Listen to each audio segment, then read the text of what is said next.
in the West. But anyway, let's put all that aside. Now the president, having carried out his attack on the nuclear sites, and his officials are apparently saying, well, we've carried out this strike. This is the only strike we want to attack. We don't want to attack Iran anymore. We will attack Iran if Iran attacks US facilities and US bases, but we don't want to do it. We want to stop now. Now, after we've destroyed their sites, the Iranians can come and negotiate and presumably capitulate to our demands. What, however, if the Iranians do no such thing? After all, they still have their stockpile of enriched uranium. They may still have their centrifuges. They may be able to resume enrichment of nuclear material. We don't know. They might be able to work on the material they have towards developing a nuclear bomb. Or maybe they will start to take countermeasures. Maybe even if the president wants to stop this conflict with the Iranians are not interested in doing so.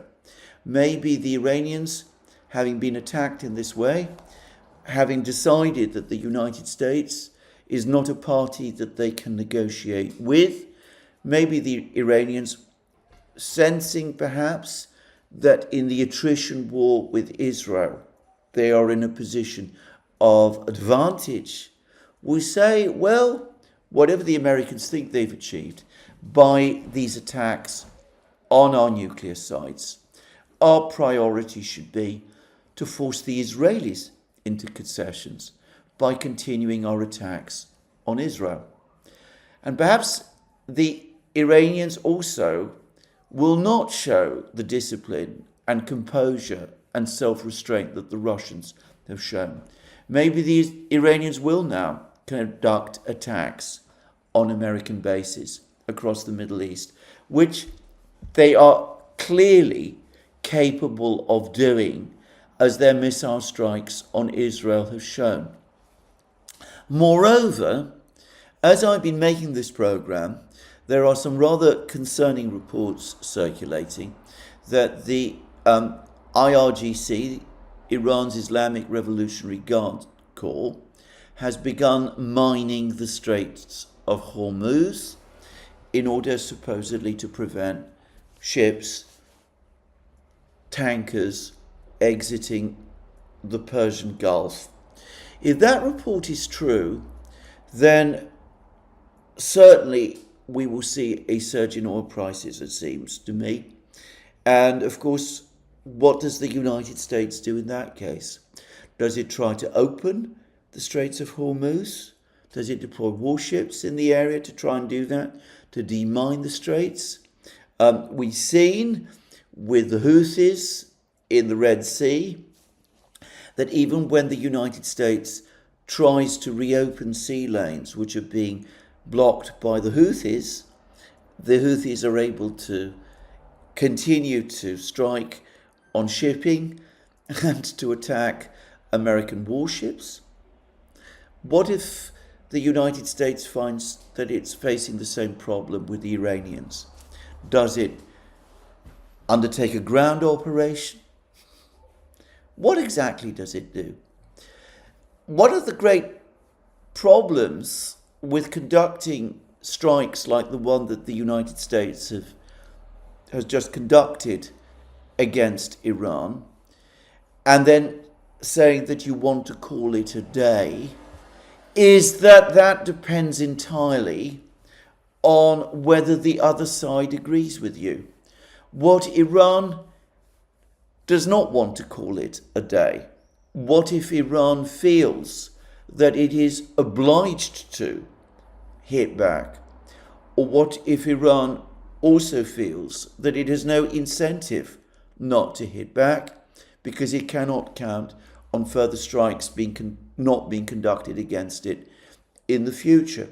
What if Iran decides that it needs to hit back against Israel and potentially the United States and to close the Gulf of Hormuz because it needs to reassert deterrence and show strength, because only on that basis can it hope to achieve a negotiated outcome which would be beneficial to itself.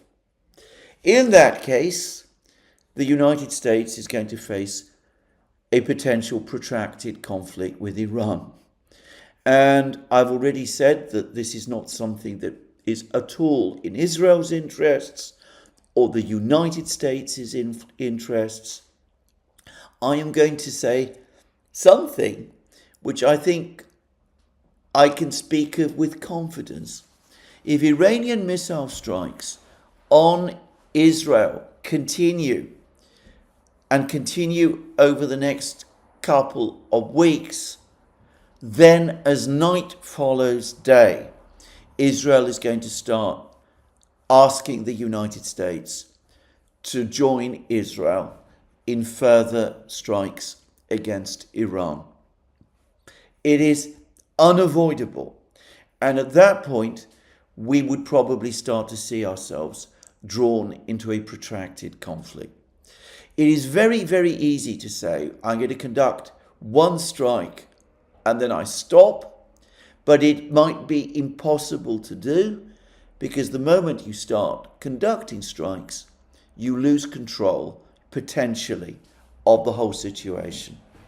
So anyway, these are the issues and problems that the United States is facing. The Iranians obviously have to make their own calculations. I would have thought